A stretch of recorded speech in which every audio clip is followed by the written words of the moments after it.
भोपाल से प्रस्तुत हैं प्रादेशिक समाचार। नमस्कार, समाचारों के साथ मैं जितेंद्र रघुवंशी। पहले मुख्य समाचार। मुख्यमंत्री ने किया मां तुझे प्रणाम योजना का पुनः शुभारंभ। 178 लाडली लक्ष्मी बालिकाएं बाघा बॉर्डर के भ्रमण के लिए हुई रवाना। प्रदेश में 7 दिनों में कोरोना संक्रमण के नए मामले 2.5 गुना बढ़े। इंदौर शहर में भू जल संरक्षण अभियान से बड़ी संख्या में जुड़े आम नागरिक।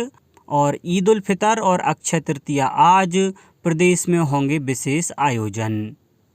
अब समाचार विस्तार से।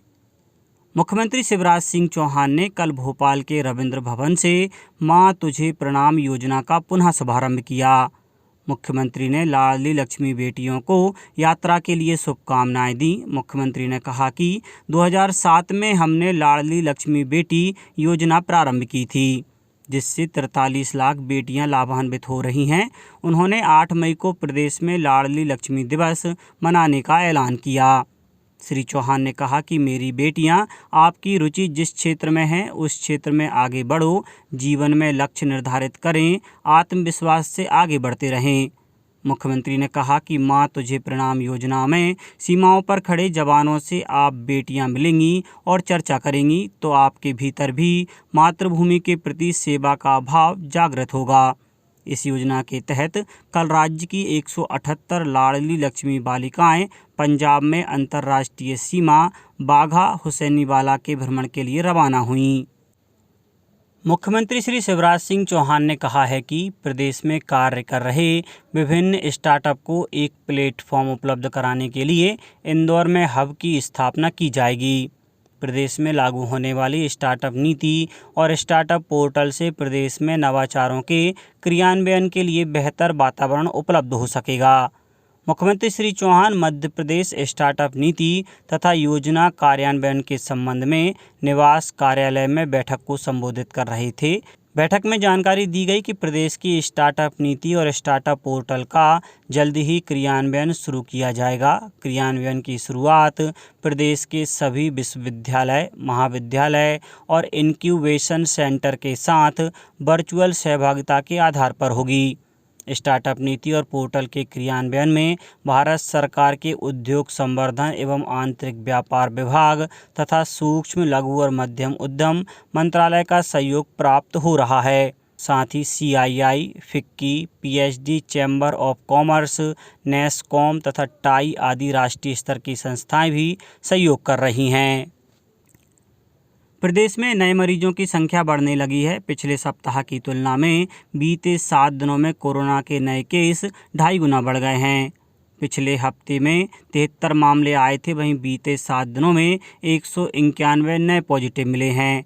वहीं एक्टिव केस बढ़कर 190 पर पहुंच गए हैं। इंदौर में 51, भोपाल में 35, ग्वालियर में 28, मुरैना में 20, शिवपुरी में 13, टीकमगढ़ में 9 और जबलपुर में 6 एक्टिव केस हैं। स्वास्थ्य विभाग के अधिकारियों का कहना है कि इस समय कोरोना के मामले जरूर बढ़ रहे हैं, लेकिन हॉस्पिटल एडमिशन रेट 1% से भी कम है। भारतीय जीवन बीमा निगम ने कल प्रारंभिक सार्वजनिक निर्गम IPO संस्थागत निवेशकों के लिए जारी कर दिया है। आम जनता के लिए यह 4 मई यानी बुधवार से 9 मई तक उपलब्ध रहेगा। देश की सबसे बड़ी जीवन बीमा कंपनी का IPO मूल्य 902 रुपये से लेकर 949 रुपये प्रति शेयर निर्धारित किया गया है। निवेशक कम से कम 15 शेयरों या इसके गुणक में निवेश कर सकते हैं। LIC ने खुदरा निवेशकों और पात्र कर्मचारी श्रेणी को 45 रुपये प्रति शेयर की छूट दी है। पॉलिसी धारकों को 60 रुपये प्रति शेयर की छूट मिलेगी।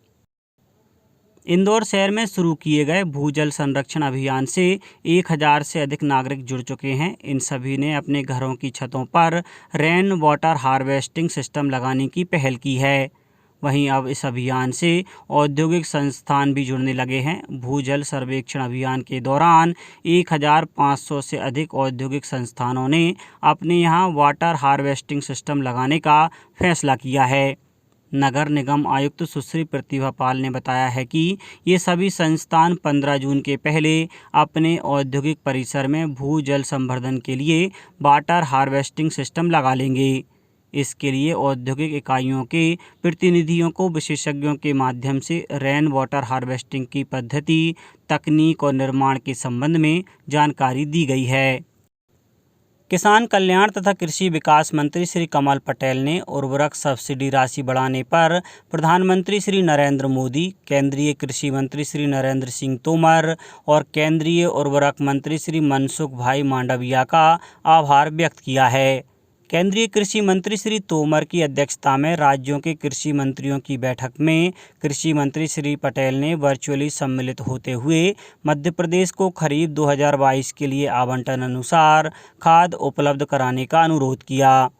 मंत्री श्री पटेल ने केंद्र सरकार का किसानों के हित में उर्वरक सब्सिडी को 1,62,000 करोड़ से बढ़ाकर 2,39,000 करोड़ रुपए करने पर केंद्र सरकार का आभार व्यक्त किया। उन्होंने कहा कि सरकार ने किसानों के हित में ऐतिहासिक फैसला लेते हुए 77,000 करोड़ रुपए की सब्सिडी का लाभ दिया है। मंत्री श्री पटेल ने बैठक में आश्वस्त किया कि खरीफ फसलों के लिए दिए गए माहवार आवंटन अनुसार 32 लाख मीट्रिक टन उर्वरक समय पर उपलब्ध होने पर किसानों को कोई परेशानी नहीं आने देंगे। उन्होंने अप्रैल माह के आवंटन अनुसार शेष 1,13,000 मीट्रिक टन उर्वरक भी उपलब्ध कराने का अनुरोध किया। मंत्री श्री पटेल ने बताया कि प्रदेश में 65 लाख हेक्टेयर में सोयाबीन और 18 लाख हेक्टेयर में उड़द की बुवाई को देखते हुए डीएपी की आवश्यकता है। उन्होंने कहा कि एनपीके का लक्ष्य 1 लाख से बढ़ाकर 2.5 लाख मीट्रिक टन का रखा गया है। केंद्र ने सभी राज्यों को भीषण गर्मी और इससे होने वाली बीमारियों से बचाव संबंधी दिशा निर्देशों का प्रचार करने को कहा है। राज्यों के सचिवों को लिखे पत्र में केंद्रीय स्वास्थ्य सचिव राजेश भूषण ने कहा कि मौसम विभाग के पूर्वानुमान के अनुसार इस वर्ष तापमान सामान्य से अधिक रहने की संभावना है।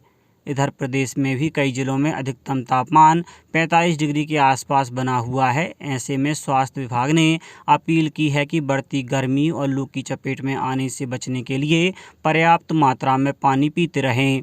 नींबू पानी, छाछ, लस्सी, जूस और ओआरएस का घोल शरीर को पानी की कमी से बचाए रखता है। तरबूज, खरबूज, संतरा, अंगूर, अनानास, खीरा जैसे पानी की अधिक मात्रा वाले फल और सब्जियां खाएं। इसी तरह घर से बाहर निकलते वक्त अपने सिर ढक कर रखें। पशुपालन एवं सामाजिक कल्याण मंत्री श्री प्रेम सिंह पटेल ने बड़वानी में सोमवार को 15 जननी एक्सप्रेस और 12 एम्बुलेंस 108 सुविधा का शुभारंभ किया। पहली बार एक साथ जिले को इतने स्वास्थ्य वाहन मिलने से लोगों में काफ़ी उत्साह का माहौल था। श्री पटेल ने बताया कि जननी एक्सप्रेस सामुदायिक स्वास्थ्य केंद्र बरला, पलसूद, निवाली, पानसेमल, पाटी, राजपुर, सिलावद, ठीकरी, जिला चिकित्सालय बड़वानी, सिविल अस्पताल अंजड़, प्राथमिक स्वास्थ्य केंद्र चाचरिया, चाटली, गंधावल, जुलाबानिया, मेड़ी माता और 108 एम्बुलेंस राजपुर, बरला, पानसेमल, खेतिया, बड़वानी, सिलावद, निवाली, सेंधवा, अंजड़, ठीकरी, बोकराटा, बालसमुद को दी गई हैं। प्रदेश में आज ईद उल फितर और अक्षय तृतीया पर्व पर अनेक विशेष आयोजन होंगे। शहर काजी सैयद मुश्ताक अली नदवी ने ईद का त्यौहार मनाने का ऐलान किया है। उधर दाऊदी बोहरा समाज ने 30 रोजे पूरे कर कल ईद का त्यौहार मनाया। राज्यपाल, मुख्यमंत्री और अन्य नेताओं ने ईद उल फितर की हार्दिक बधाई और शुभकामनाएं देते हुए प्रदेश की खुशहाली, तरक्की और सबके मंगल की कामना की है। आज अक्षय तृतीया भी है। सिर्फ राजधानी भोपाल में ही आज करीब 1000 शादियां होंगी। यही हाल प्रदेश के अन्य शहरों का है। अक्षय तृतीया पर बाल विवाह रोकने के लिए भी प्रशासन ने कमर कस ली है। अक्षय तृतीया पर राजधानी के प्राचीन गुफा मंदिर में प्रदेश की सबसे बड़ी 21 फीट ऊंची अष्ट धातु की भगवान परशुराम की प्रतिमा का अनावरण किया जाएगा। अब बात मौसम की। प्रदेश में पिछले कुछ दिनों से पड़ रही भीषण गर्मी से लोगों को थोड़ी राहत मिली है। रविवार शाम से आसमान में बादल छाने और प्रदेश के कुछ हिस्सों में हुई बारिश से तापमान में गिरावट आई है।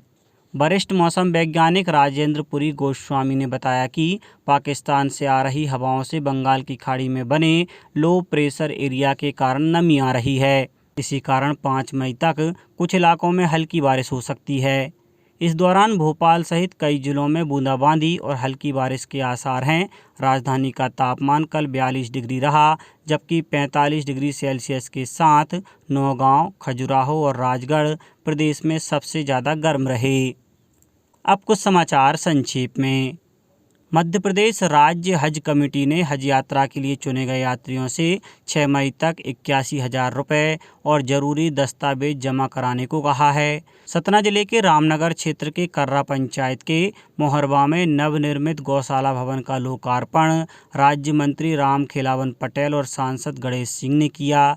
अशोकनगर में प्रशासन ने कार्यवाही करते हुए कल 5 बाल विवाह को रुकवाने में सफलता हासिल की। शहडोल कमिश्नर राजीव शर्मा ने कल अमरकंटक में अधिकारियों की बैठक लेकर नर्मदा नदी की पवित्रता बनाए रखने के निर्देश दिए।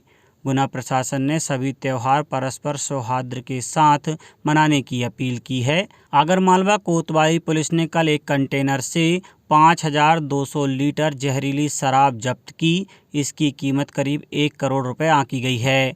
खंडवा कलेक्टर ने कल साप्ताहिक समीक्षा बैठक में विभागवार कार्यों की समीक्षा की। मध्य प्रदेश जनजातीय संग्रहालय भोपाल में भील समुदाय की युवा चित्रकार शांता भूरिया के चित्रों की प्रदर्शनी 4 से 30 मई तक लगाई जाएगी। और इंदौर जिले के बेटमा थाना क्षेत्र में रविवार देर रात एक सड़क हादसे में 3 लोगों की मौत हो गई, जबकि 2 अन्य घायल हो गए। अंत में मुख्य समाचार एक बार फिर। मुख्यमंत्री ने किया मां तुझे प्रणाम योजना का पुनः शुभारंभ। 178 लाडली लक्ष्मी बालिकाएं बाघा बॉर्डर के भ्रमण के लिए हुई रवाना। प्रदेश में 7 दिनों में कोरोना संक्रमण के नए मामले 2.5 गुना बढ़े। इंदौर शहर में भू जल संरक्षण अभियान से बड़ी संख्या में जुड़े आम नागरिक। और ईद उल फितर और अक्षय तृतीया आज प्रदेश में होंगे विशेष आयोजन। इस बुलेटिन में इतना ही। घर पर रहिए, सुरक्षित रहिए और सुनते रहिए प्रादेशिक समाचार। नमस्कार।